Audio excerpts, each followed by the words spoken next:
വിയറ്റ്നാമിൽ വന്നിട്ട് ഞാൻ ഇതും കൂടെ മിസ് ചെയ്യുന്നില്ല. എനിക്ക് ഏറ്റവും പേടിയുള്ളൊരു സ്ഥലത്തേക്കാണ് നമ്മളിപ്പോൾ പോകുന്നത്, സ്നേക്ക് ഗാർഡൻ. ഹനോയിലെ ലെയ്മാറ്റ് എന്ന വില്ലേജിലെ അവിടെയുള്ള എല്ലാവരുടെയും ട്രഡീഷണൽ ഡ്രിങ്ക് ആണ് ഈ സ്നേക്ക് വൈൻ.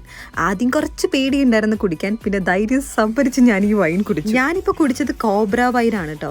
എൻ്റെ എക്സ്പ്രഷൻ കണ്ടപ്പോൾ നിങ്ങൾക്ക് മനസ്സിലാവുന്നില്ലേ എനിക്കിത് ഇഷ്ടപ്പെട്ടോ ഇല്ലയോ എന്ന്. ഇപ്പോൾ ദാ ഈ കയ്യിൽ പിടിക്കുന്ന വിഷമുള്ള പാമ്പല്ല കേട്ടോ, എന്താണെങ്കിലും പാമ്പിനെയല്ലേ കൈ പിടിച്ചേക്കുന്നത്, അതിൻ്റെ ഒരു ടെൻഷനും പേടി എന്തായാലും നമുക്ക് ഉണ്ടാകുമല്ലോ. പിന്നെ ആ പാമ്പ് ചെറുതായിട്ടൊന്ന് മൂവ് ചെയ്തപ്പോൾ ഞാനൊന്ന് പേടിച്ചു പോയി. ശരിക്കും പറഞ്ഞാൽ ഹൃദയം നിലച്ചു പോയി എന്ന് പറയാം. സ്നേക്കിനെ വൈൻ വെച്ച് നന്നായിട്ട് വാഷ് ചെയ്തിട്ടാണ് കേട്ടോ ഇവർ ഈ കുപ്പിയിലേക്ക് ആഡ് ചെയ്യുന്നത്.